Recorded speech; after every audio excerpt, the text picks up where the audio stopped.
Alors, on va commencer. Bonjour et bienvenue à cette formation offerte par Centris sur Instanet Forms et DocBox. Mon nom est Karina McNish et je vais vous montrer la majorité des outils que vous avez besoin de connaître pour utiliser les deux fonctions. Donc, à ce moment-ci, tout le monde devrait être capable de m'entendre et de voir mon écran. Si pendant la formation, vous avez des difficultés techniques, la meilleure façon de régler le problème, c'est de sortir de la formation et d'entrer à nouveau. Au-delà de ça, je ne pourrai pas vous aider individuellement. Par contre, vous pouvez toujours contacter Centris et ils vont pouvoir vous assister. Donc, dans votre espace Centris, votre tableau de bord, en haut à droite, vous avez le petit point d'interrogation qui vous permet de voir toutes les coordonnées de Centris et de passer un coup de fil ici si vous avez des difficultés techniques ce matin dans la formation. Donc, juste avant d'accéder à l'outil Instanet Forms, juste vous mentionner qu'il y a à gauche, ici dans votre espace Centris, le module formation. Dans le module formation, vous pouvez vous inscrire à des formations, des webinaires comme aujourd'hui. Donc, pour ceux qui sont passés par ici et qui le savent déjà, vous pouvez faire de cette façon-ci, choisir la langue et voir les webinaires à venir. Mais il y a également les tutoriels. Donc, la formation d'aujourd'hui, elle est enregistrée. Éventuellement, elle sera ici, dans la liste des tutoriels sur cet outil-là. Il y a des tutoriels sur tous les outils, en fait, et de différentes longueurs. Donc, vous avez des formations complètes d'environ 1 heure et vous avez également des petites formations de 1 minute ou 2, des fois 5 minutes. Donc, ça peut être suffisant pour vous débloquer sur une question plutôt que d'écouter un webinaire en entier. Et vous avez bien évidemment toujours accès à le centre d'assistance de Centris pour vous aider si vous ne trouvez pas les réponses dans les tutoriels. Donc, je vais accéder à l'outil. Donc, soit vous passez par la section « Outils » et vous cherchez Instanet Forms et vous accédez à l'outil, ou vous l'avez déjà mis dans vos favoris à gauche. Donc, on peut le faire ici en cliquant sur « Modifier », « Ajouter ». Et on ajoute les outils qu'on utilise le plus fréquemment là, dans notre colonne ici de gauche. Donc, le mien est déjà là. Et je vais à Instanet Forms. Donc, la première des choses, c'est de comprendre qu'on a un tableau de bord ici pour l'outil en général. Si on ouvre à gauche le petit menu ici, on voit tous les différents modules, tous les outils qui sont disponibles en fait à l'intérieur de Transaction Desk. Aujourd'hui, on va regarder Instanet Forms et DocBox et on va voir un peu comment tout est lié ensemble.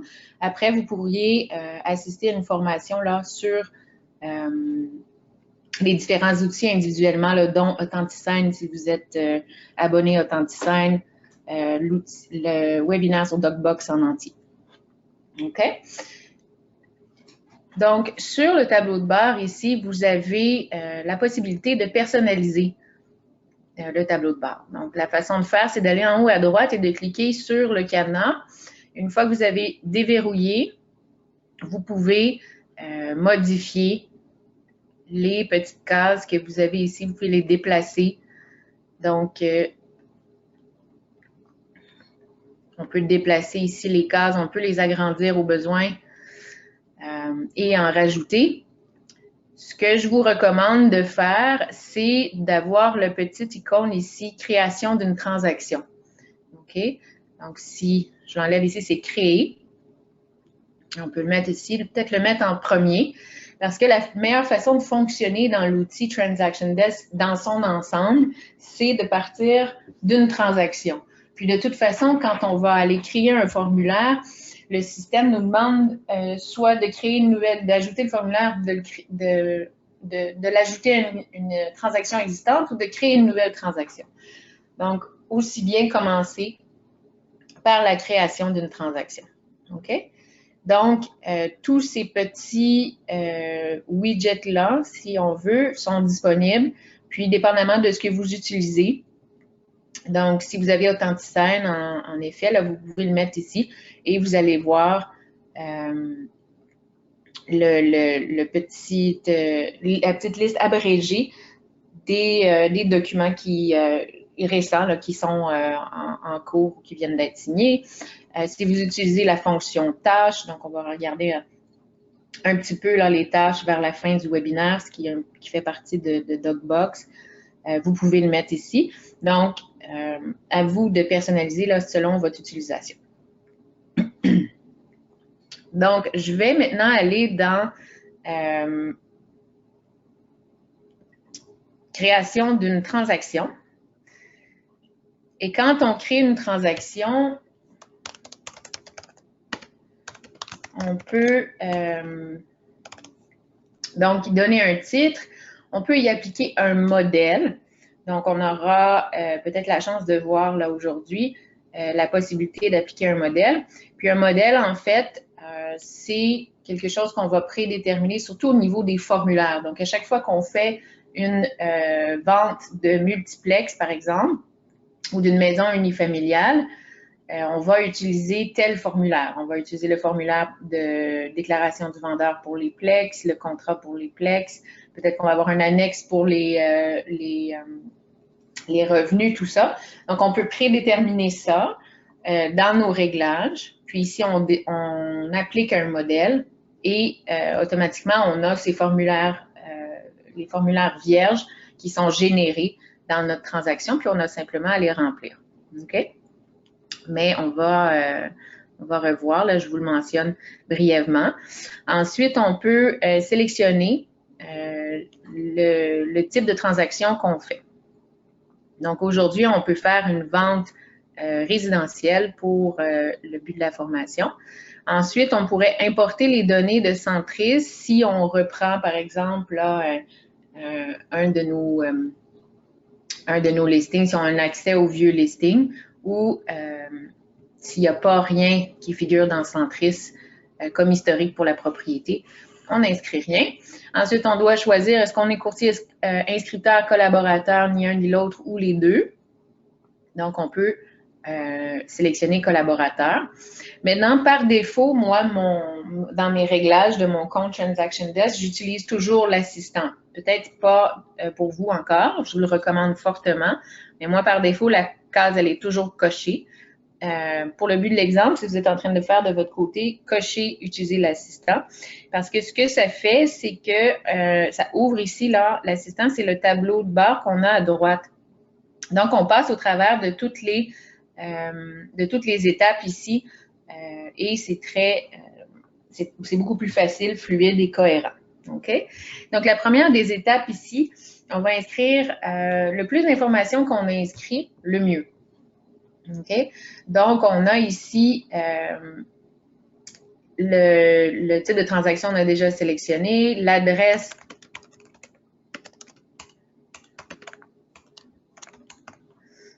On peut mettre en français, en anglais. Statut de la transaction, on peut mettre en attente, ça va apparaître en haut ici. Toutes les dimensions, superficie, prix demandé.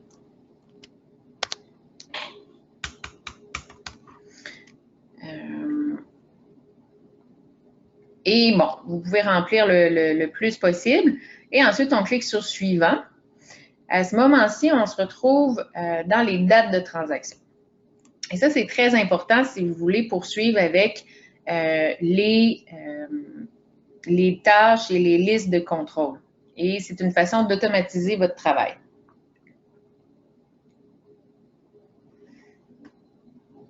Donc, ici, on veut inscrire, on va supposer que la date d'inscription, c'est aujourd'hui, que la date d'expiration, c'est fin janvier.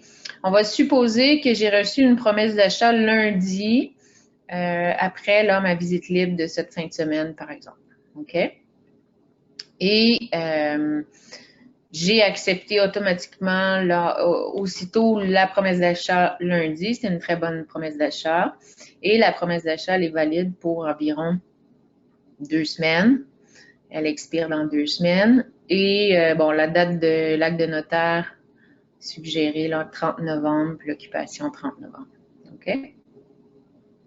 Et je peux cliquer sur Suivant.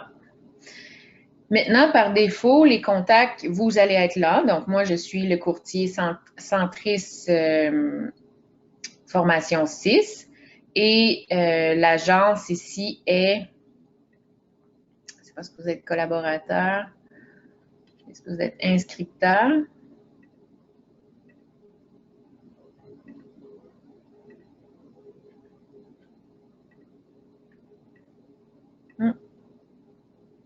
Courtier inscripteur. Voyez-vous, donc on clique sur les 3 petits points ici pour corriger mon erreur. Il y a beaucoup de façons là, de corriger, d'accéder, de retourner en arrière dans l'outil, donc ne pas s'inquiéter, comme je viens de le faire ici. Et pour tous les contacts, on peut toujours les ajouter là, au carnet d'adresse. Donc les contacts ici à gauche, on veut ajouter le plus de contacts possible. Et agence inscripteur, ici, on sauvegarde. Et je poursuis maintenant. Donc, voyez-vous, on a fait détail, contact, et là, on va pouvoir aller à suivant, à formulaire. Donc, en formulaire ici, on est à l'intérieur de la transaction webinaire 5 octobre. Je peux ajouter des formulaires. Si j'avais choisi un modèle, donc un modèle que je vous ai mentionné au départ là, pour les multiplex, tous les formulaires que j'utilise pour les multiplex seraient ici, les formulaires vierges, OK? Donc, prêts à remplir. Donc, c'est cette étape-là qui serait déjà faite pour vous. Maintenant, on n'a pas appliqué un modèle, donc on va ajouter ici les formulaires dont on a besoin. Donc, quand on ouvre on clique sur le plus, on a cette fenêtre qui apparaît et on a tous les formulaires qui sont disponibles et les feuillets explicatifs. OK? Si on va dans formulaire ici à gauche, sans être à l'intérieur d'une transaction, on a ces formulaires-là. On va y aller aussi. Ça ne sera pas tellement long. Et ça revient un petit peu à la même chose, comme je mentionnais, de choisir un formulaire, mais ensuite de l'assigner à une transaction. On peut ouvrir les formulaires et rechercher, voir, bon, contrat de courtage, exclusif, propriété divise. Je pourrais sélectionner ça et ensuite chercher, bon, j'ai besoin de ma déclaration du vendeur. Si je ne la trouve pas, je peux rechercher déclaration du vendeur divise. Et je la coche et maintenant, j'en ai 2 dans mon petit panier. OK. Après, je peux avoir un annexe copropriété divise. Je pourrais ajouter ça. Je pourrais ajouter la DRCOP. OK, donc là, j'ai rendu à 4 et je peux maintenant cliquer ajouter et j'ai mes 4 formulaires vierges qui sont là. Si j'avais appliqué le modèle pour condo divise, c'est ces formulaires-là qui seraient apparus. Donc, tous des formulaires vierges à chaque fois avec des nouveaux numéros. OK? Donc, je vais maintenant ouvrir le contrat de courtage exclusif.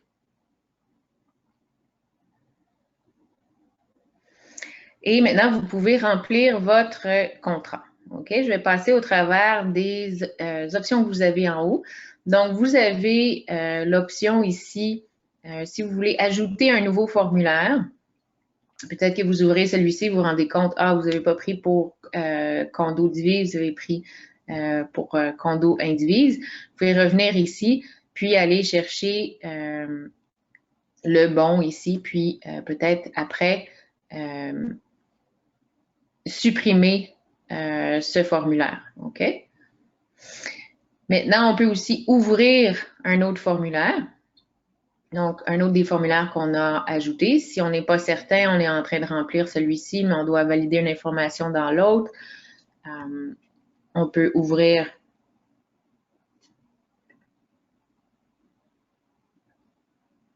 l'autre formulaire et aller vérifier notre information. Ensuite, on peut retourner à notre contrat.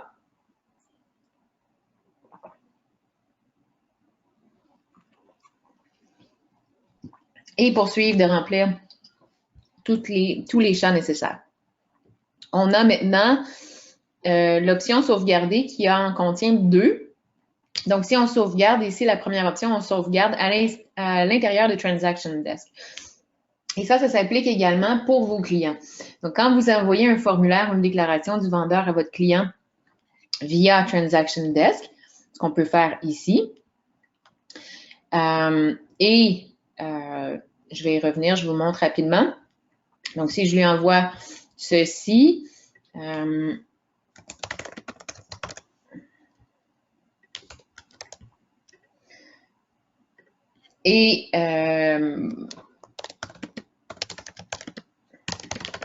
lui demande de valider le contrat, je peux autoriser la modification des formulaires. OK? Par contre, peut-être mentionner dans la petite boîte ici qu'il faut sauvegarder. OK? Dans la plateforme. Pas sauvegarder en PDF. OK? C'est pour, je vous mentionne ça maintenant parce que ici, si on regarde sauvegarder, il y a deux options. Si on sauvegarde à l'intérieur de Transaction Desk, là, c'est génial. Le client de son côté et de mon côté, on voit les modifications. Si je sauvegarde en PDF sur mon ordinateur, ce que souvent les clients vont faire, mais moi, je ne verrai pas les modifications. Ils ont juste sauvegardé une copie sur leur disque dur. OK? Donc, spécifiez là à vos clients et pour vous aussi de bien sauvegarder dans Transaction Desk. Puis après, si vous voulez une copie sur votre disque dur, il n'y a pas de problème. Maintenant, si vous vous trompez, par exemple, vous avez finalisé le formulaire trop tôt. Vous dites, ah, c'est pas ça que je voulais faire, je n'avais pas du tout terminé de remplir mon contrat, ou il y a une erreur, je dois recommencer. Mais il n'y a pas de problème, vous pouvez faire copier. Donc, au lieu de supprimer ce formulaire-là, d'en ouvrir un autre, on peut simplement copier. Et là, toute l'information du contrat ou du formulaire précédent va être recopiée, mais on va avoir un nouveau numéro de formulaire.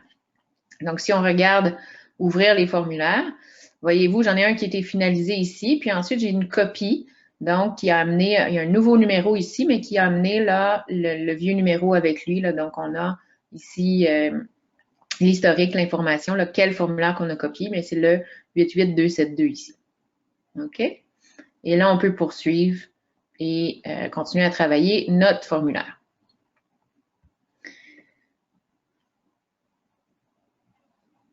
Donc, quelqu'un me demande si on peut faire ça même quand c'est signé. Non, parce que là, on n'est pas à l'étape de signature. On est à l'étape de finaliser. Une fois qu'on finalise, ensuite, on peut envoyer pour signature, là, soit dans Authentisign ou un autre outil que vous utilisez. Donc, c'est avant signature. OK? Donc, si on a rempli le formulaire, puis pour une raison quelconque, là, on voudrait effacer l'information, on pourrait effacer toutes les pages, la page actuelle. Si, bon, supposons qu'on a terminé de remplir le formulaire, puis pour ne pas qu'il y ait des ajouts par la suite par le client ou quel que soit, là, bon, pour être très sécure, on ajoute des tirets à tous les champs vides. Et ici, à effacer, vous avez l'option de effacer les tirets. OK? Maintenant, vous pouvez supprimer. Donc, est-ce qu'on veut supprimer le formulaire? Je vais faire non pour tout de suite. On peut également imprimer. Donc, on peut imprimer sans les renseignements confidentiels.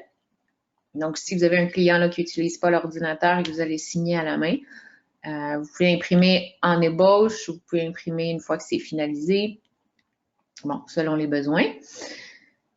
Et comme je vous ai montré, on peut envoyer. Donc, envoyer par courriel. On sélectionne les documents qu'on veut envoyer. On met le nom du destinataire. On peut rechercher ici dans les contacts de la transaction, contacts principaux. Donc, ici, j'ai Monsieur Vendeur. Et écrire un petit mot. Après, ça vous revient, c'est une petite différence, mais est-ce qu'on veut envoyer les documents en tant que lien? Donc, quand la personne reçoit le courriel, c'est un lien il clique dessus et puis ils ouvrent comme un portail client, une version client de Transaction Desk. ou est-ce que vous voulez envoyer en pièce jointe?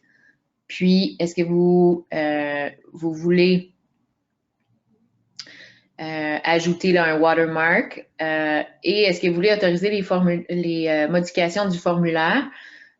Donc, dans ce cas-là, on doit cocher la case et on doit toujours mettre une date d'expiration. Donc, la personne a tant de jours pour faire des modifications, mais également pour accéder au formulaire. Après un certain nombre de jours, on n'a plus accès. Puis, comme vous avez vu ici, là, après 3 mois, il y a expiration. OK? On peut voir ici les éléments qu'on envoie. Si on veut changer, on peut les changer. Si on veut ajouter plus de documents. Là, si vous remarquez, c'est la petite boîte ici. C'est la même petite boîte qu'il y a ici. Donc, ça concerne DocBox. Donc, c'est ce qu'on va regarder dans la dernière partie du webinaire aujourd'hui. DocBox, ça se trouve à être tous les autres documents que les formulaires OACQ. OK? On va y revenir plus tard. Si jamais la personne a besoin de vous renvoyer par fax, là, vous pourriez utiliser la fonction fax parce qu'il y a une fonction fax ici dans Transaction Desk. OK? Et on envoie. Et vous avez, bon, l'aide, si vous voulez de l'aide, ça va vous envoyer à, bon, ici, c'est les webinaires que je vous ai montré plus tôt. Voyez-vous? Et si vous voulez envoyer un message au soutien centriste, mais vous pouvez également les contacter par téléphone, là, comme je vous mentionne. OK? Et maintenant, dans les dernières... j'étais ici. Dans les dernières fonctions que vous avez, c'est simplement de finaliser le formulaire. Et ensuite, on peut l'envoyer pour signature. Et on peut sauvegarder et fermer. Donc, je vais le finaliser. Et je pourrais maintenant l'envoyer pour signature. OK? Je ne vais pas aller dans Authentisign. Si vous utilisez Authentisign, vous pouvez par la suite suivre la formation sur Authentisign. Simplement vous montrer, en fait, je vais aller dans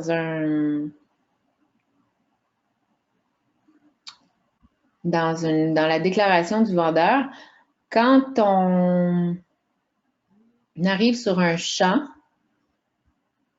ça se trouve à être comme celui-ci, c'est possible d'ajouter une clause.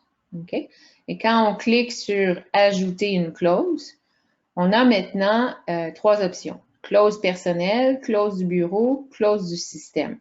Clause personnelle, ça peut être des clauses que vous avez établies. Donc, peut-être une baisse de rétribution si jamais, bon, il y a une certaine entente avec un client. Après, est-ce que vous avez fait des clauses, rédigé des clauses pour des vendeurs, des acheteurs? Bon, ici,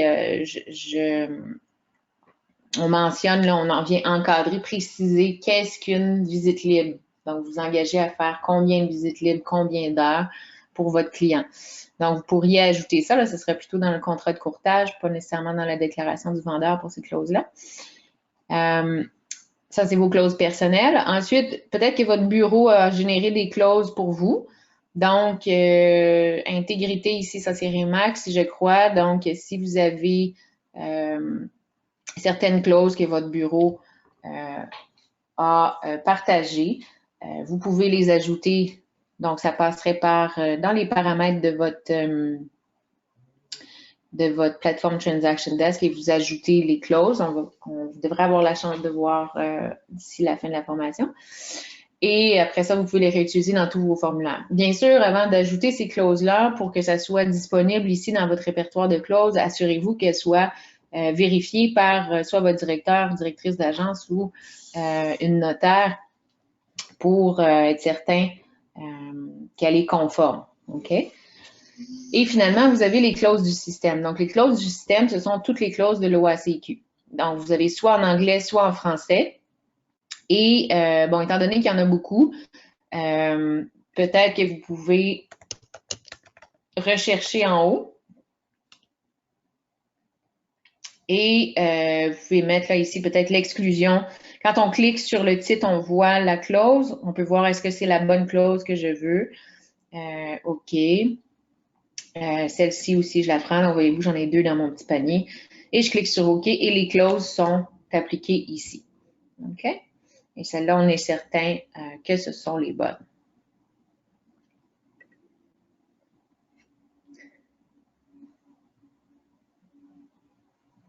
Donc, on me demande si je peux créer une transaction en test, finaliser et ensuite supprimer. Oui, absolument, il n'y a pas de problème. Tout ça ici, ça vous concerne vous. Il n'y a personne qui voit ça jusqu'à temps que vous envoyez à quelqu'un. OK? Donc, tout ça, là, c'est vraiment pour vous. OK? Quand vous commencez à envoyer comme par ici ou Authentisign, tout ça, ben, c'est sûr que vous allez cliquer sur les boutons envoyer. Là, vous impliquez d'autres personnes et tout. Mais ça, ici, vous pouvez vous tromper, quelquefois recommencer. Votre client, vous avez finalisé, votre client vous dit non, la déclaration du vendeur, je voudrais ajouter ici avant de l'avoir signé. Là, on s'entend, on révise les documents avant signature, mais on revient, on refait tout ça. Puis on renvoie une autre version du contrat ou de la déclaration du vendeur. Quand on est sûr que c'est la bonne, on finalise, on signe. Après, comme vous savez, dès qu'on signe un formulaire, si on veut le changer, mais à ce moment-là, il faut une modification au contrat de courtage, une modification à la déclaration du vendeur. Bon, tout ça c'est un autre sujet. Mais pour l'outil ici, il n'y a pas de problème. Là, vous pouvez faire des essais. OK? Vous avez, donc je suis sautée ici un petit peu au close parce qu'on était dans les formulaires, mais il y a la petite section police ici, donc vous avez quelques options. Donc vous pouvez faire tout en majuscule au besoin, tout en minuscule, tout en titre. Assurez-vous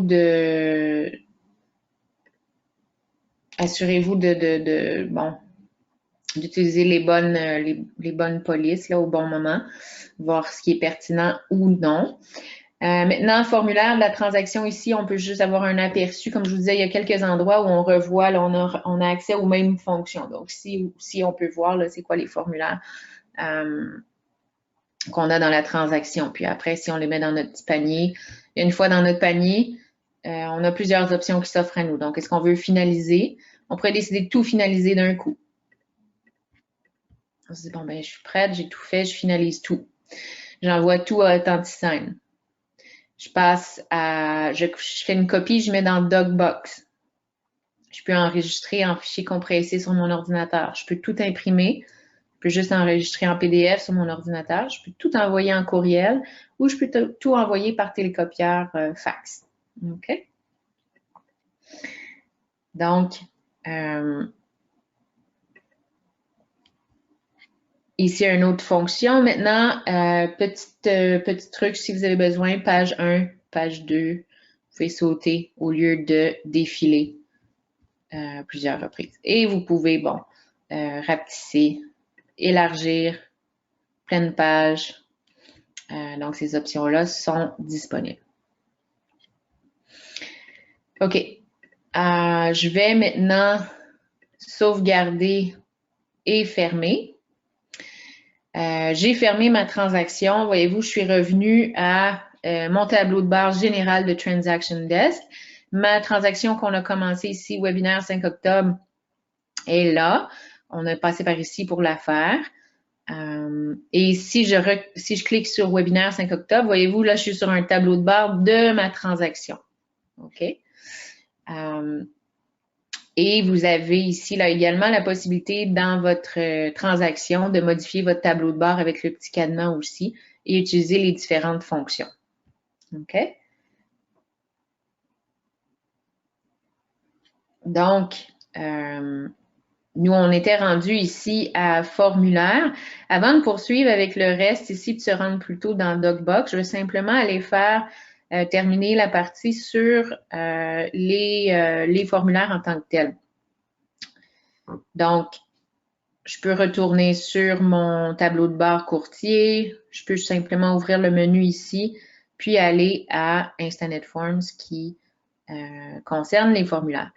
Donc, quand on ouvre Instanet Forms, on a des formulaires individuels. Donc, on peut encore une fois ouvrir, voir formulaire obligatoire français ici, puis aller chercher son contrat de courtage divise comme ça. Quand on l'ouvre, comme je vous mentionnais, on se fait demander de créer un nouveau formulaire puis lancer une nouvelle transaction ou de créer un nouveau formulaire et de l'ajouter à la transaction existante. C'est le pourquoi que je viens de vous montrer le processus de par la création d'une transaction. Okay? J'ai créé le webinaire du 5 octobre. Après, on passe au travers des différents onglets là, avec l'assistant à droite là, qu'on avait tantôt. Parce que de toute façon, même si on vient ici, on doit, là, voyez-vous, créer une transaction. OK? Si je l'ajoute à la transaction existante, voyez-vous, je peux sélectionner 5 octobre et là, je suis revenue dans ma transaction ici. OK? Maintenant, je vais retourner dans les formulaires simplement pour vous montrer. Donc, vous avez les obligatoires français-anglais, recommandés, administratifs et ensuite, vous avez les feuillets explicatifs. Donc, si vous n'êtes pas certain d'avoir le bon formulaire, vous avez ici l'explication du formulaire et quand l'utiliser. OK? Maintenant, vous avez également ici des choses qui concernent Centris. Donc, on a pour l'outil Simple Avis, si vous utilisez Simple Avis, vous pourrez y recourir. OK? Donc, on a le deuxième onglet ici, donc formulaire individuel, formulaire d'une transaction. Donc, simplement, on passe, on va à nos formulaires, mais on passe par d'une transaction, mais on passe par la section formulaire. Libre à vous de voir là, comment vous voulez fonctionner. Si on n'est pas certain, on peut rechercher le nom de notre transaction et on peut toujours trier. Donc, la date créée, à ce moment-là, je vais avoir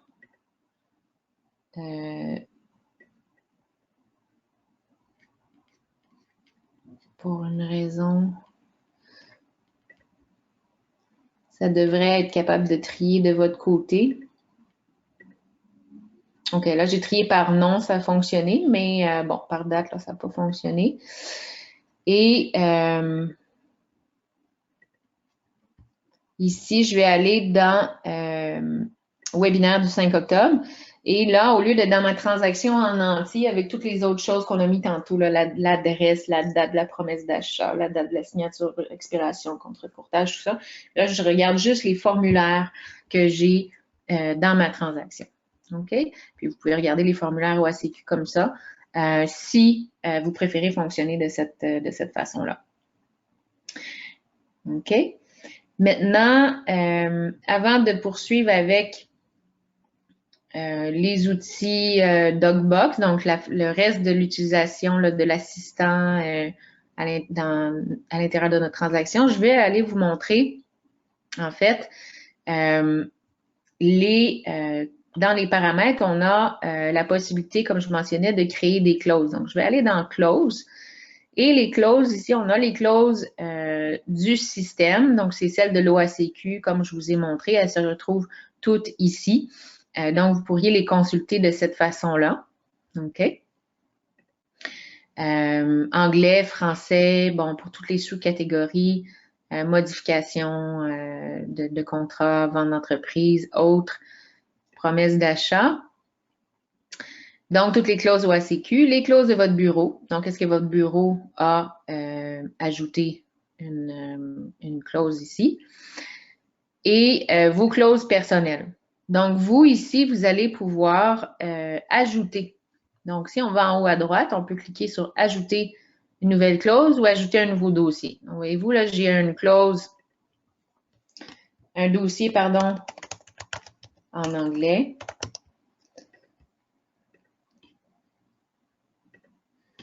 Et ici, j'ai un nouveau dossier en français, acheteur-vendeur. Puis, ça, c'est des dossiers que j'ai ajoutés, mais là, je pourrais simplement ajouter une clause.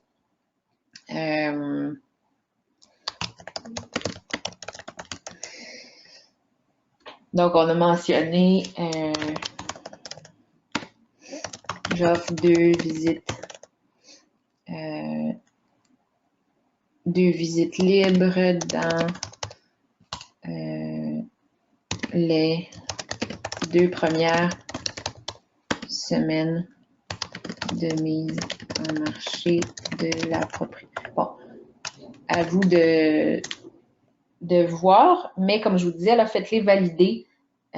Assurez-vous que ce sont des clauses qui sont valides et légales. OK? Donc, sur votre directeur d'agence et le notaire. Et ensuite, une fois que ça c'est fait, vous pouvez sauvegarder. OK? Donc, voyez-vous, mon offre de service, elle est là.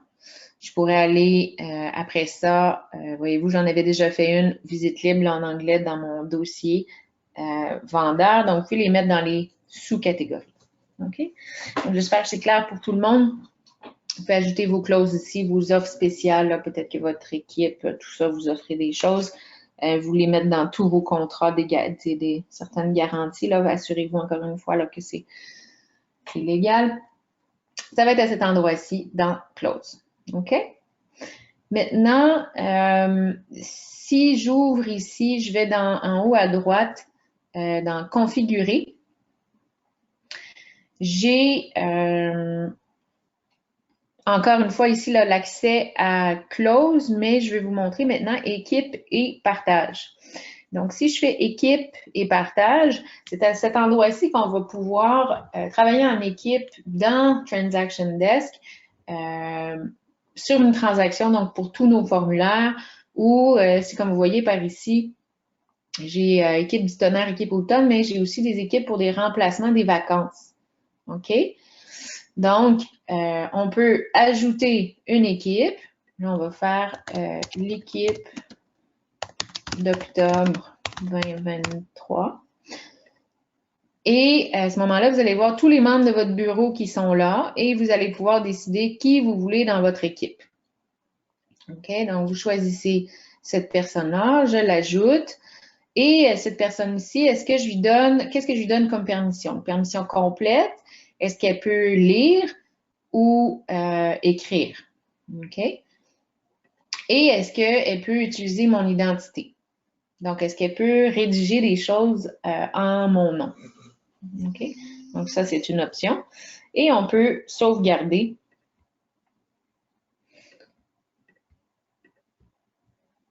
Ici. Et j'ai maintenant... donc, si on regarde...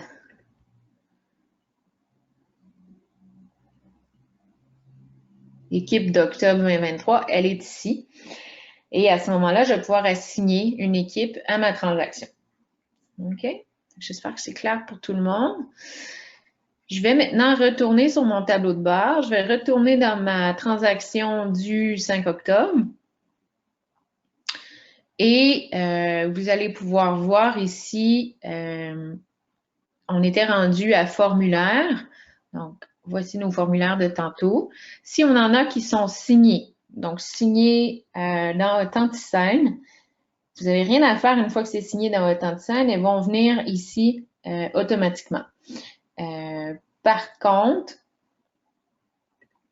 si on a ici, on veut commencer une nouvelle signature, mais à ce moment-là, on peut cliquer, là, donner un nom, puis ça va nous envoyer, nous faire sauter à Authentisign. OK? Vous pouvez également rechercher, vous pouvez filtrer Donc, si vous avez beaucoup de signatures là, dans une transaction, à l'intérieur d'une transaction, on n'a pas tant de signatures à la fois normalement, peut-être globalement de toutes nos transactions. Donc là, peut-être que vous allez vouloir regarder, filtrer comme ça quand vous allez dans l'outil de signature, mais bon, c'est disponible pour vous. Ensuite, vous avez, après signature, vous avez document. Donc, document ici, ça concerne DocBox. Donc, on prend l'opportunité dans la formation Instanet Forms de vous parler de DocBox parce que c'est, comme je vous mentionne, lié ensemble. Et ce que c'est l'outil DocBox, en fait, c'est un endroit pour stocker tous les autres documents de votre transaction, autres que les formulaires OACQ. Donc, si je clique sur « Ajouter » ici, je peux ajouter un nouveau document et j'ai différentes options. Donc, si je clique ici comme ça, je peux vous prendre une facture ici d'électricité, par exemple, pour ma transaction. OK? Et là, ça se trouve à être quelque chose que j'ai besoin d'avoir dans mon dossier de vente, dans ma tenue de document, mais ce n'est pas un formulaire de l'OACQ. Donc, c'est l'équivalent quand on clique sur « Ajouter » ici, « Ajouter un nouveau document ». Voyez-vous que j'ai d'autres options. Je peux, cliquer ici pour prendre quelque chose depuis mon disque dur, mon ordinateur. Même chose ici, là, ça, c'est l'icône, ça trouve être la même chose. Je peux copier à partir de DocBox général, qui est ici. Et je vais y revenir. Et je peux importer d'un tiers. Donc, si je clique sur « Importer d'un tiers », on a les options ici Dropbox, Google Drive, OneDrive et Box. Donc, je vous montre ça maintenant simplement pour que vous compreniez que DocBox, c'est la même chose que ces outils-là, avec de grosses différences importantes et à votre avantage. DocBox fait partie de votre abonnement avec Centris. Il est approuvé par l'OACQ pour les normes de sécurité et il est illimité. Donc, au lieu de payer pour un service ici annuel pour un temps, un nombre d'espace, vous utilisez DocBox. Vous avez accès à DocBox, c'est un service comme infonuagique également, comme les autres, et c'est sécure et illimité. OK? Donc, c'est la façon là, de comprendre l'outil. Et si vous voulez migrer, vous avez toutes vos choses en ce moment sur Dropbox, qui est une autre compagnie là, complètement différente. Vous voulez venir sur DocBox, vous pouvez faire ça ici et vous allez pouvoir migrer tous vos dossiers dans DocBox. OK? Je vais revenir ici à DocBox. OK? Et DocBox, en fait, ce qu'on voit ici, c'est ce qu'on va voir quand on clique là. Donc, DocBox, ce que ça se trouve à être, c'est donc une boîte de réception pour mettre tous ces documents. Donc, on a soit une boîte de réception, des dossiers, des documents qui ont été partagés avec nous ou des dossiers de transaction. Donc, pour que ce soit plus clair, je vais y aller maintenant. Donc, je vais ouvrir à gauche, je vais aller à DocBox. Donc, c'est ce qu'on a quand on arrive à DocBox. Si on clique sur ma boîte de réception, c'est comme une boîte de réception de courriel. OK? Donc, vous pouvez recevoir des documents ici de toutes sortes de façons. Comme vous voyez, c'est beaucoup des factures ici de rénovation. On peut avoir, des taxes municipales, scolaires, des procès-verbaux. Toutes ces choses-là, c'est des choses qu'on est tenu de garder dans notre dossier de transaction qui ne sont pas des formulaires OACQ. Donc, ça va dans DocBox. Supposons qu'on veut ajouter un document ici. On a plusieurs façons. Là, j'ai commencé à vous montrer. Donc, on peut cliquer, on télécharge depuis notre disque dur. On l'importe depuis un autre service infonuagique ou on a un téléversement de courriel. Donc, si je clique ici, on a l'adresse de ma boîte réception DocBox. Donc, je pourrais prendre cette adresse-là et demander au vendeur de m'envoyer tous ces documents, toute sa paperasse de rénovation à cette adresse-là et tous les documents vont apparaître ici. On demande à un syndicat de copropriété de nous envoyer 3 ans de procès-verbaux d'état financier, de règlement d'immeuble, tout ça. On leur dit envoyez-moi ça, tout ça ici. OK? Donc, vous pouvez demander aux gens de vous envoyer les choses là. Vous pouvez réacheminer vos courriels automatiquement à cette adresse-là. Et les documents vont arriver ici. OK? Et vous avez également la fiche contact de votre DocBox. OK? Donc, si vous l'ouvrez ici, vous allez avoir, donc voyez-vous ici, votre adresse ici que vous pouvez partager à d'autres gens. Donc, vous pouvez envoyer cette adresse-là par texto, tout ça là, sur votre cellulaire, dans vos contacts si vous utilisez, bon, peu importe ce que vous utilisez comme système, et partager facilement cette adresse-là. Donc, c'est comme une adresse courriel. Là, remarquez que ça, c'est l'adresse courriel pour ma boîte réception générale. OK? Ensuite, j'ai mes dossiers. Dans mes dossiers, ici, je peux créer, donc je peux en ajouter un nouveau dossier. Et dans mon dossier, documents à lire, bon, des exemples pour des modifications de bail ou des fins de baux. C'est des choses que, bon, peut-être on va réutiliser souvent, mais ce n'est pas un formulaire de l'OACQ, c'est quelque chose d'autre qu'on a rédigé ailleurs qui provient d'une autre source. OK? Maintenant, les documents partagés, c'est des documents qui ont été partagés avec vous. Donc ici, j'ai Centris Formation 1, donc un de mes collègues ici chez Centris qui m'a partagé documents utiles lorsque bail. OK? Et maintenant, j'ai les dossiers de transaction. Et ça risque d'être, comme je vous mentionne là, je vous ai mentionné pour les formulaires, même chose pour DocBox, vous allez fort probablement travailler de par votre transaction. Comme je vous disais au début de la formation, on débute une transaction sur notre tableau de bord, puis on utilise l'assistant à droite qu'on avait là pour passer au travers des différentes étapes. Donc, je vais aller maintenant ici, webinaire du 5 octobre. Voyez-vous, j'ai mis Michel Électrique tantôt. C'est le seul document que j'avais, mais ça revient à cet endroit. Vous avez l'option, donc quand on clique sur droite, les 3 petits points à droite, pardon, on peut cliquer sur aperçu et là, on a plusieurs choses qu'on peut faire. On peut soumettre pour examen si on a déterminé qu'il y avait quelqu'un dans notre équipe ou dans notre bureau qui doit réviser les documents. Donc, peut-être que vous avez un collègue, vous travaillez en équipe, vous avez un adjoint qui vérifie les documents, peut-être que vous êtes un nouveau courtier, puis votre directeur d'agence a accepté de réviser vos documents avant. Donc, ça, vous pouvez le déterminer dans les paramètres, qui est la personne qui révise. Puis, quand vous faites ça ici, vous soumettez pour une révision. La personne pourra réviser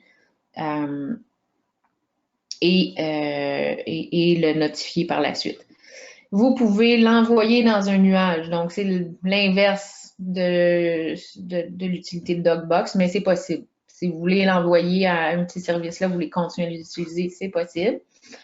Imprimer, télécharger, sauvegarder, envoyer à Authentisign. Donc, des fois, c'est un rapport d'inspection. Hein. Là, c'est une facture d'électricité, mais facture d'électricité, rapport d'inspection, on veut un accusé réception, mais on peut le faire signer aussi. Outils de marquage de documents. Donc, ça peut être très utile. Il y a comme 2 options dans l'outil de marquage. Soit on peut cliquer ici sur la boîte de texte, puis écrire une note pour porter attention à, bon, quelque chose. On peut surligner ici quelque chose. Donc, imaginez-vous que vous avez une déclaration de copropriété, vous avez un règlement particulier, là, pas le droit de fumer sur les balcons et tout ça. Là, c'est bien important le préciser. Si vous avez un acheteur, finalement, bon, il ne peut pas fumer dedans parce qu'il va fumer dehors. Tu te rends compte une fois qu'il a acheté qu'il ne pouvait pas fumer dehors. C'est un gros problème. Peut-être une façon, c'est de surligner le règlement là, comme ça dans la déclaration de copropriété qui mentionne qu'il n'y a pas le droit de fumer sur les balcons. Là. OK? Donc, ça peut être une chose. On pourrait vouloir raturer quelque chose. On pourrait mettre des lignes au besoin, des lignes rouges. Et vous avez des formes là, également qui sont disponibles. OK? Donc, vous avez ces choses-là qui sont possibles. Vous pouvez agrandir, rapetisser. Vous pouvez ensuite tout annuler ce qu'on a fait là. Et vous avez à gauche l'outil de filtre limiteur de documents. Là, par contre, je vais en utiliser un autre. On va aller dans...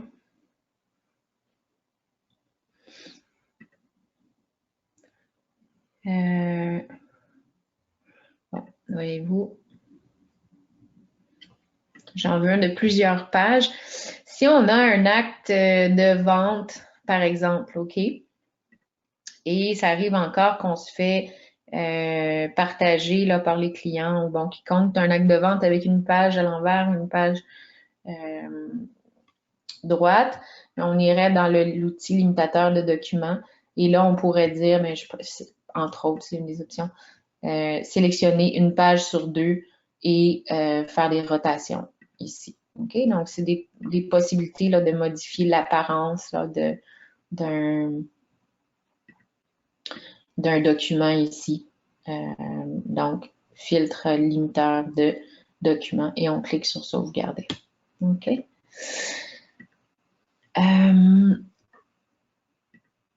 Autre chose qui sont possibles ici, donc le marquage, on peut avoir accès au limiteur de documents par le marquage et ensuite on peut renommer ici, on peut changer l'acte de vente 2015 par exemple si on s'est trompé. Rotation à gauche, à droite, c'est également possible ici.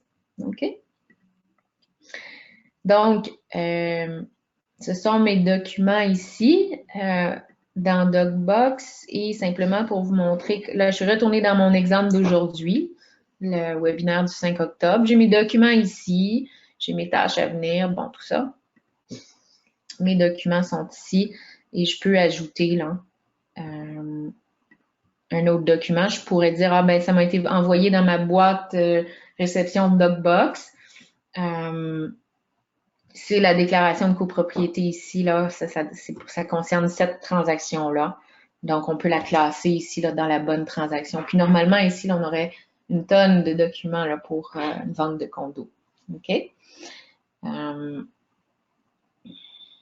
Et une fois qu'on a tous les documents ici, puis en fait, au lieu de les envoyer juste dans la boîte générale de DocBox, la transaction ici, si on clique, elle a également une adresse.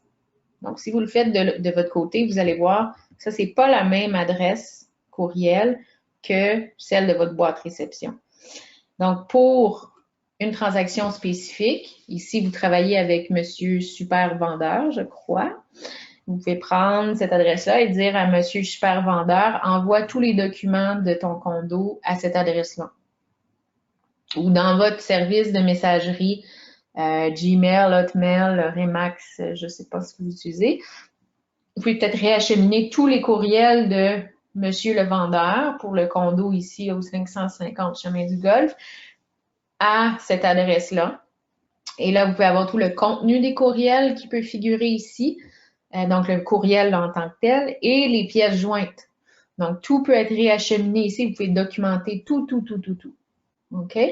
Donc, très utile d'avoir l'adresse ici, là.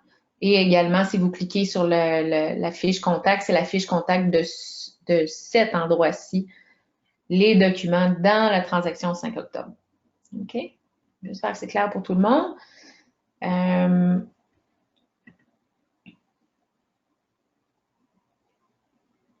Donc, quelqu'un me demande c'est quoi la différence entre Instanet Forms et Dogbox. C'est un peu ce qu'on voit depuis la dernière heure. Je peux pas tout répéter au complet. Peut-être la façon la plus simple de comprendre, c'est que les formulaires, ça se trouve à être Instanet Forms ici, ça se trouve à être tous les formulaires de l'OACIQ. OK? Donc, tous les formulaires ici qu'on a regardés. Et DocBox, ça se trouve à être tous les autres documents afférents à la transaction qui ne sont pas des formulaires OACIQ. Donc, des factures d'électricité, des déclarations de copropriété, des états financiers, tout ce qu'on est tenu comme courtier immobilier à avoir dans notre dossier de transaction, outre les formulaires de l'OACQ, donc outre Instanet Forms. OK?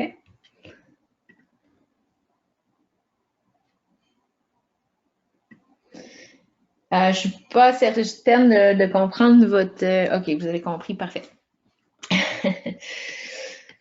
Parce que dans Transaction Desk, on a plusieurs outils, OK? Comme je vous mentionne, on a Instanet Forms, mais après, il y a plein d'autres outils que vous devriez utiliser là, pour automatiser votre travail. Là, on vous présente également DocBox aujourd'hui. Dans DocBox, une fois on commence à utiliser l'assistant ici, là, on est rendu dans, bon, mes formulaires sont là. Donc, ça, c'est Instanet Forms. C'est tous les formulaires, là, OICQ Forms. Ensuite, les signatures, c'est tout ce qui a été signé. C'est la même chose, là, si vous gardez tout ça dans votre dossier de vente, dans votre GED au bureau, tout ça, là, toutes les catégories sont là.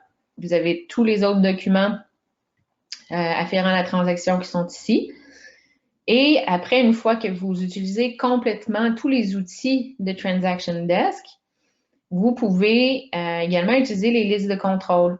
Donc, dans les listes de contrôle ou les tâches, vous pouvez dire, OK, ici, je peux ajouter une liste de contrôle. Donc, on peut avoir créé une liste de contrôle. Une liste de contrôle, en fait, c'est une liste de tâches. Donc, à chaque fois que vous listez un condo, vous faites quoi? Vous cédulez un photographe, vous cédulez un poseur de pancarte, vous faites la mise en marché de la propriété sur Centris et toutes les plateformes interagences, sur votre site web, sur les réseaux sociaux.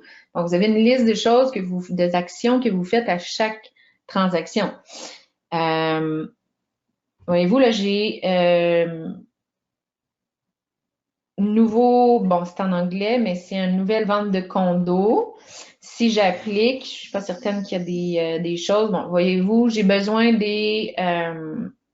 ça, c'est préétabli, c'est une liste que j'ai déjà faite. Donc là, je viens de signer un nouveau contrat de courtage.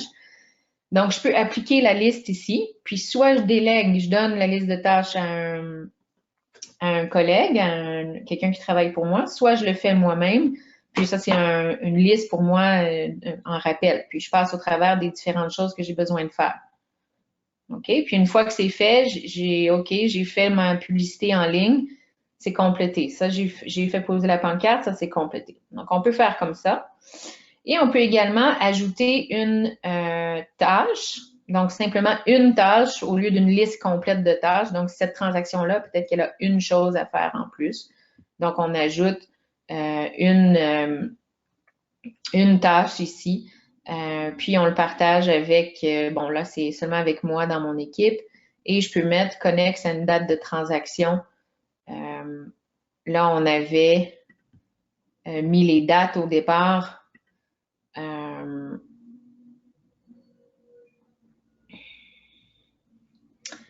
Date d'expiration, bon, je peux dire une journée après la signature du contrat de courtage.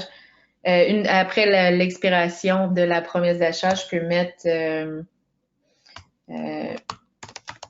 baisse de prix si jamais la promesse d'achat tombe. OK? Donc, voyez-vous que je peux attribuer toutes sortes de tâches ici. Là, je les vois en liste, je peux les voir en calendrier. Et ça, c'est pour ma transaction. Donc, on peut voir tout ce qui est à venir, tout ce qui s'en vient. mais on va pouvoir également voir dans le calendrier également, là, si vous assistez à la formation DocBox en entier, parce que là, je suis limitée dans ce que je peux vous montrer aujourd'hui avec le temps qu'on a, mais il y a également possibilité de voir dans les tâches, toutes les tâches à venir pour toutes vos transactions confondues. Donc, on va avoir des couleurs différentes pour différentes transactions ici. Donc, on est capable de suivre toutes nos obligations, nos délais beaucoup plus facilement quand tout est inscrit ici. Et l'objectif, la façon de faire, c'est de passer par une transaction ici, d'utiliser l'assistant et de remplir toutes les pages avec les dates, les contacts, comme je vous ai mentionné, pour arriver à automatiser. Et finalement, là, vous avez un historique ici pour voir tout ce qui a été fait ou par vous ou vos coéquipiers dans la transaction. OK? Donc, s'il y a des gens qui avaient des questions additionnelles, ça serait le moment de me poser des questions. Si vous voulez que je répète certaines choses, ça va me faire plaisir. C'est certain que j'ai fait une introduction à DocBox aujourd'hui. Vous pourriez en voir là, beaucoup plus là, dans la formation en entier.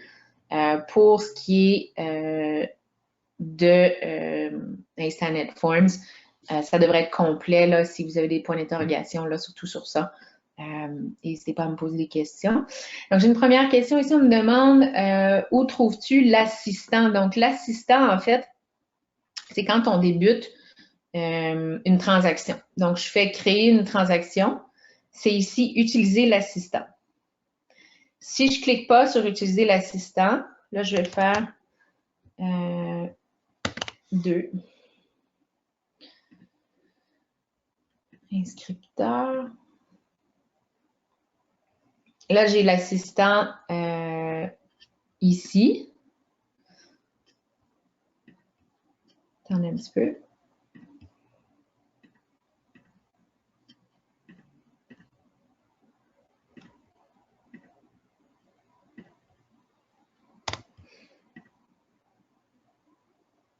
Et là, quand même si je décoche la case assistant. Donc, c'est vraiment en créant une transaction qu'il est là. Si vous ne le voyez pas, c'est peut-être parce qu'il est fermé à droite, là en haut, ici, votre menu.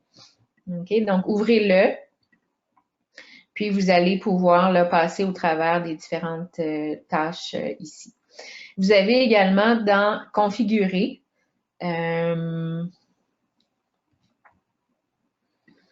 ça va être dans passer au travers de toutes ces choses-là. On le fait une fois, puis après, c'est fait à vie. Bon, la langue, est-ce que vous préférez fonctionner en français, en anglais, là, pour l'interface ici, fuseau horaire, votre signature courriel, image de marque. Donc, c'est certain là, que quand le client accède à sa version client là, de Transaction Desk, mettez votre logo, vos photos, que ce soit cohérent avec vos sites web, vos courriels, toutes vos choses. Paramètres de ici de transaction, utiliser l'assistant. Donc, c'est peut-être pour ça que moi, je l'ai par défaut. Je vais l'enlever. Puis, je vais voir si quand je crée une transaction, équipe, bon, tiens.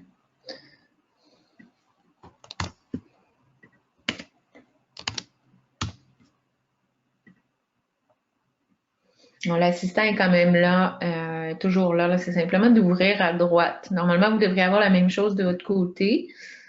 Mais si vous voulez toujours l'utiliser par défaut, comme je mentionnais, là, je mentionnais brièvement au début, ça serait dans paramètres d'application, paramètres de transaction, utiliser l'assistant. OK? Il y a plein de choses que vous pouvez régler par défaut ici. Donc, vos documents, vous voulez les voir comment, les formulaires, comment vous les trier, tout ça, là, quel ordre. Des choses qu'on a vues aujourd'hui, mais vous pouvez déterminer là, que ce soit toujours de la même façon. Une notification ici, vous pouvez être notifié à chaque fois qu'un client ouvre un document révise un document. Donc, ça, c'est très utile, les tâches ici. Donc, vous voulez être notifié ou non de toutes ces choses. OK? Gestion des types. Donc, vous avez tous les gens. Donc, comme j'ai mentionné, les tâches. Les tâches, ici, on peut se faire une liste de tâches pour nous-mêmes, mais on peut également attribuer des tâches à des gens. Donc, on peut dire, on pourrait attitrer une tâche à l'inspecteur en bâtiment pour lui rappeler que le rapport d'inspection est dû à telle date ou le courtier hypothécaire. On peut le notifier une journée avant que le financement est dû le lendemain. OK? Donc, vous pouviez, si vous suivez la formation DocBox, voir tous ces détails-là, puis l'automatiser à chaque transaction. On met dans l'assistant, comme je vous ai dit, les dates. Puis après ça, on dit, OK, la promesse d'achat, elle se termine dans 14 jours. Puis parce que ça, c'est 14 jours, c'est mon financement. Mais tant de jours après la promesse d'achat acceptée, j'ai besoin d'avoir le financement et je vais envoyer un rappel au courtier hypothécaire. Donc, dans mes contacts de ma transaction, je vais rajouter le nom du courtier hypothécaire, je vais lui envoyer une notification, bon, tout ça. Et vous avez toujours l'option dans tout ce qu'on a ici, là, bon de service, contact de la transaction, document, fournisseur de service, l'option d'ajouter un nouveau fournisseur de service. Donc, est-ce que vous avez, vous faites, bon, vous travaillez dans les terrains et vous avez besoin d'un puisâtrier, quelqu'un qui vienne vérifier là, toutes les ventes, si la source d'eau, elle est à quelle profondeur, ou vous faites des projets de construction, vous avez besoin qu'un entrepreneur vienne en construction. Mais vous pouvez ajouter là, ces gens-là pour qu'ils fassent partie des tâches à qui vous les attribuez, puis les rappels et tout ça. Ou demander des documents, demander de réviser des documents. OK. Les types de propriétés sont pas mal tous là, à moins que vous en ayez un autre auquel vous pouvez penser. Statut de transaction également, c'est assez complet, mais bon, s'il y a lieu d'ajouter autre chose, là, vous pouvez ajouter un autre type. OK? Les tableaux de bord par défaut. Donc, on peut déterminer qu'est-ce qu'on veut voir par défaut quand on ouvre nos transactions. Les clauses, on les a vues déjà. Donc, ici, on peut créer des clauses modifiées. Les listes de contrôle, donc c'est ici qu'on peut créer des nouvelles listes de contrôle. Donc, on va aller dans une liste de contrôle ici et voir, bon, j'ai toutes ces étapes-là à faire pour ce type de transaction. OK? Modèle de transaction, comme je vous ai déjà mentionné, si on a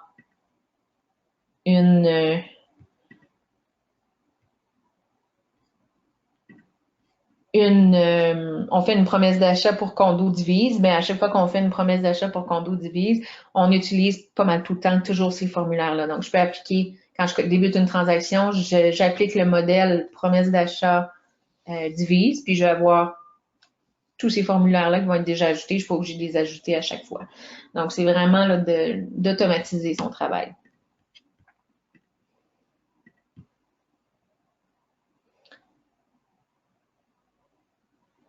Donc, quelqu'un me pose la question, si nous avons plusieurs PA à écrire pour une même propriété, peut-on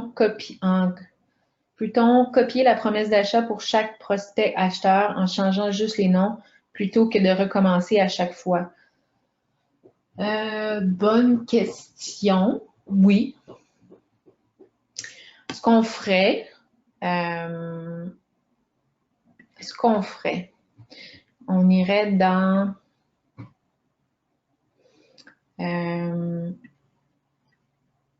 la seule chose, c'est que dans les contacts ici, vous allez ajouter super acheteur. Là, vous allez ajouter super gentil acheteur. Vous allez avoir plusieurs acheteurs. Donc là, vous allez être limité dans les autres fonctions. Parce que si vous voulez assigner des tâches ici à l'acheteur, ben là, vous allez avoir j'ai mis super gentil acheteur, super acheteur. Bon, c'est sûr que je peux avoir deux acheteurs qui achètent ensemble, mais si c'est deux acheteurs différents, vous allez juste être limité au niveau des tâches puis des listes de contrôle. Parce qu'après, au niveau des formulaires, pour répondre à votre question précise, il n'y a pas de problème à dupliquer la promesse d'achat. Donc là, je vais faire votre exemple. Là. Supposons que j'ai plusieurs acheteurs qui viennent, là, 100 courtiers qui ont été bien avisés de la double représentation et tout ça. Interdiction de double représentation, puis veulent procéder avec moi. Je rédige une promesse d'achat. Je la remplis. Puis après, ben, vous pourriez juste changer les noms. Je doute que ça se produise, par contre, là, que tous vos acheteurs, ils offrent la même chose. C'est pas juste une question de prix, mais les inclusions, les dates et tout ça, ça varie. Mais oui, techniquement, la réponse à votre question, c'est oui. On pourrait dupliquer ici, là, le formulaire. Je peux le remplir. Ensuite, le finaliser. Puis après ça, je peux le copier. Puis, tout est la même chose. Donc, j'ai toutes les informations de la propriété, mais après ça, j'ai changé le prix parce que l'acheteur numéro 2 a un autre prix. Il y a une différence de financement. Je ne sais pas si ça vaut la peine, par contre, parce que les seules informations qui ne vont pas changer, c'est description de l'immeuble, objet de la promesse d'achat, puis après le nom du vendeur. Tout le reste va changer. Pensez-y, là, mais je ne suis pas certaine que c'est la meilleure façon de fonctionner, mais ça serait possible. Donc, le webinaire arrive à sa fin. Je vous invite à me poser les dernières questions que vous avez ou si vous voulez que je répète certaines petites choses. On n'avait pas complètement terminé là ici de passer au travers des paramètres, mais c'est pas grave, c'est un peu du surplus là que c'est des choses que vous allez voir un peu plus dans DocBox. On était ici, là, les équipes partage, on a vu, mais en fait, il nous restait juste ça ici. Donc, c'est au niveau technique, là, si vous voulez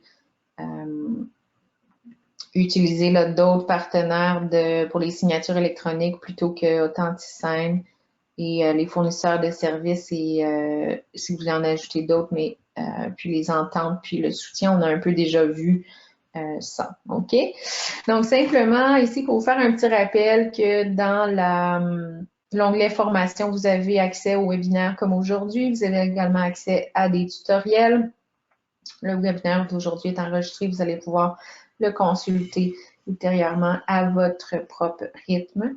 Et advenant que vous ayez d'autres questions, vous pouvez toujours contacter Centris ici, le centre d'assistance qui est disponible pour vous à tous les jours de l'année.